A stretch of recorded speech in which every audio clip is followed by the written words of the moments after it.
Offer letter आने के बाद आपको अपने कॉलेज या यूनिवर्सिटी की फ़ीस पे करनी होती है। तो $2 एक्स्ट्रा लगते हैं जब आप इंडिया टू कनाडा का मनी सेंड करते हो। इसके बाद आपके 70,000 लैपटॉप के चार्जेस, इसके बाद 60,000 आप एक्स्ट्रा मनी जो इनिशियल डेज के एक्सपेंसेस को कवर करने के लिए कैरी करोगे। Hello guys, welcome back to my YouTube channel. तो कैसे हो आप सभी? उम्मीद करता हूँ कि आप सभी अच्छे होंगे। तो आज हम बात करेंगे total cost to study in Canada, यानी कनाडा में अगर आप स्टडी वीज़ा के थ्रू एंटर करते हो तो आपका टोटल खर्चा कितना होता है। और मैं आपको ये भी बताऊंगा कि मेरा अब तक यानी मेरा टोटल कॉस्ट कितनी आई है कनाडा स्टूडेंट वीज़ा के लिए। तो वीडियो शुरू करने से पहले अगर आपने मेरे चैनल को सब्सक्राइब नहीं किया तो सब्सक्राइब कर दो और बेल आइकन पे प्रेस करके ऑल पे क्लिक ज़रूर कर देना। तो चलो वीडियो शुरू करते हैं।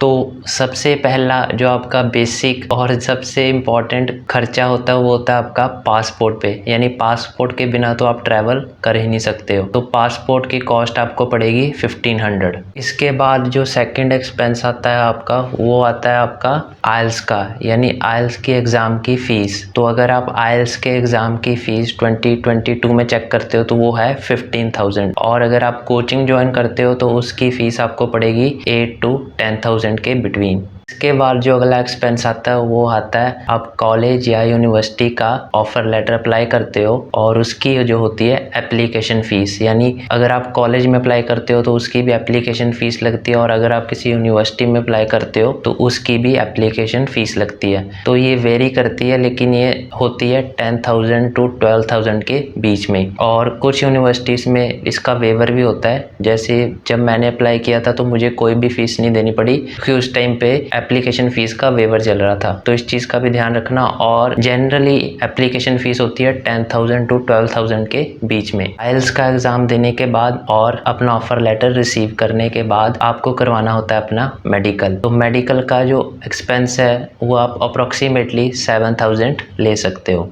ऑफ़र लेटर आने के बाद आपको अपने कॉलेज या यूनिवर्सिटी की फ़ीस पे करनी होती है, और आप अपने कॉलेज और यूनिवर्सिटी की फ़ीस एक्सपेक्ट कर सकते हो कि वो 8 लाख और 11 लाख के बीच में होगी, यानी 8 लाख से 11 लाख तक हो सकती है। और जैसे कि मैंने जो अपनी फ़ीस पे की थी, और वो जैसे ना करेंसी कन्वर्जन चार्जेस भी लगते हैं। जैसे हम फ़ीस पे करेंगे तो जैसे जिस दिन मैंने पे की उस दिन डॉलर का जो रेट था कैनेडियन डॉलर का वो $60, लेकिन जब मैंने पे किया तो वो मुझे $62 पड़ा, यानी आपको $2 एक्स्ट्रा लगते हैं जब आप इंडिया टू कनाडा करेंसी या मनी सेंड करते हो। जैसे मैं आपको बता देता हूँ, जैसे मेरी फ़ीस जो थी वो थी $18,420 फॉर 1 ईयर। तो इसका रेट मुझे पड़ा था $62, और वैसे ये 11 लाख बन रही थी, लेकिन $62 की वजह से ये बन गई 11,47,566, यानी आप देख सकते हो कि 50,000 एक्स्ट्रा हो गया सिर्फ डॉलर के, यानी कन्वर्जन चार्जेस की वजह से। तो कन्वर्जन चार्जेस आपको जो होते हैं $2 एक्स्ट्रा लगते हैं। और इसके बाद सर्विस चार्जेस लगे थे मुझे 590, GST लगा 1020, नॉस्ट्रो लगा 1000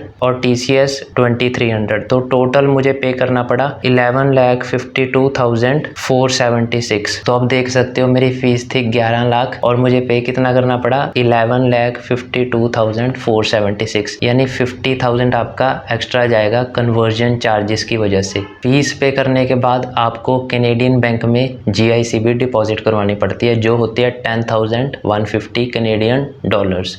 तो जैसे ही आप ये भी सबमिट कराते हो तो इस पे भी आपको कन्वर्जन चार्जेस लगते हैं, यानी $2 आपको एक्स्ट्रा देने पड़ते हैं। तो आप देख सकते हो जैसे मेरी 10,150 कैनेडियन डॉलर्स थी, तो मुझे उस टाइम पड़ा था डॉलर का रेट $62, 60 चल रहा था, लेकिन मुझे कितना पड़ा 62। तो मुझे पे करना पड़ा 6,31,330, और इसमें ऐड क्या हुआ था service charges 590, GST 662, nostro 1000, TCS इस पे लगा नहीं क्योंकि ये 7 लाख से कम था अमाउंट। तो टोटल मुझे पे कितना करना पड़ा 6,33,582। तो ये भी देख सकते हो ये अमाउंट तकरीबन 6 लाख बनती है अगर आप बिना कन्वर्जन चार्जेस के लगो, यानी 30,000 इसमें भी एक्स्ट्रा लग गया। इसके बाद आती है आपकी वीज़ा एप्लीकेशन फ़ीस, यानी आप जब वीज़ा अप्लाई करते हो तो आपको वीज़ा चार्जेस लगते हैं जो होते हैं 15,000।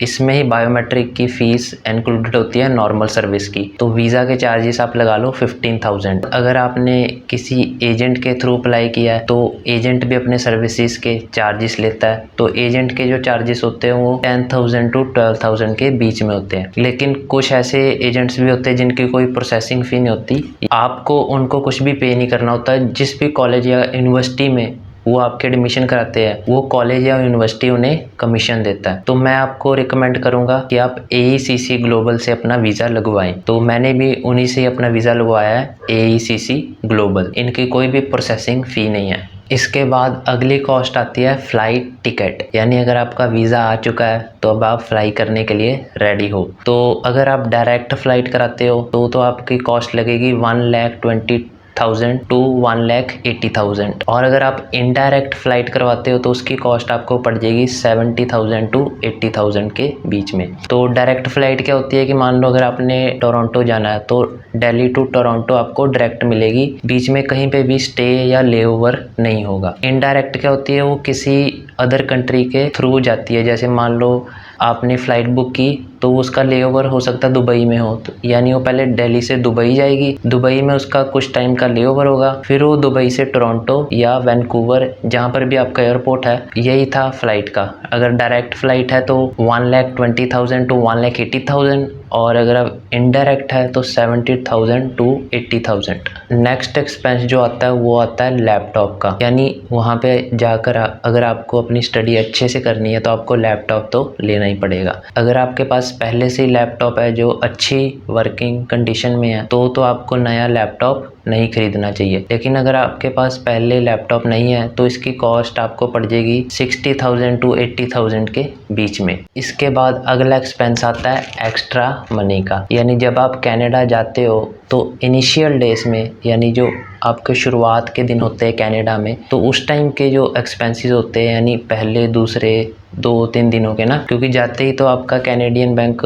अकाउंट ओपन नहीं हो जाएगा, उसको टाइम लगेगा। तो 2-3 दिन के लिए आपको खर्चा थोड़ा बहुत करना पड़ता है। तो बच्चे क्या करते हैं, यहाँ से एक्स्ट्रा मनी ले जाते हैं फॉरेक्स कार्ड में या कैश भी, लेकिन फॉरेक्स कार्ड में मनी सेफ रहती है। तो एक्स्ट्रा आप कैरी कर सकते हो 60,000 to 80,000 के बीच में। तो अगर हम इन सभी एक्सपेंसेस का टोटल करें तो कितना बनेगा, तो 1,500 हो गया आपका पासपोर्ट का, 15,000 हो गए आपके आइल्स के, 10,000 अगर आप आइल्स की कोचिंग ज्वाइन करते हो। और मैं आपको बता देना चाहता हूँ कि आइल्स की मैंने हर एक मॉड्यूल पे डिफरेंट वीडियो बनाई हुई है, आपको कोचिंग ज्वाइन करने की ज़रूरत नहीं है। आप अपने 10,000 सेव कर सकते हो। आप मेरे चैनल पे जाके मेरी आइल्स सीरीज़ की प्लेलिस्ट चेकआउट कर लेना, मैंने उसमें हर एक मॉड्यूल को अच्छे से एक्सप्लेन किया हुआ और आपको बताया भी हुआ है कि कौन कौन सी बुक से आप प्रैक्टिस कर सकते हो और आपके 7 बैंड्स इजीली आ सकते हैं 30 डेज़ में। तो वो मेरी प्लेलिस्ट ज़रूर चेक कर लेना। प्लेलिस्ट का नाम है आइल्स सीरीज़,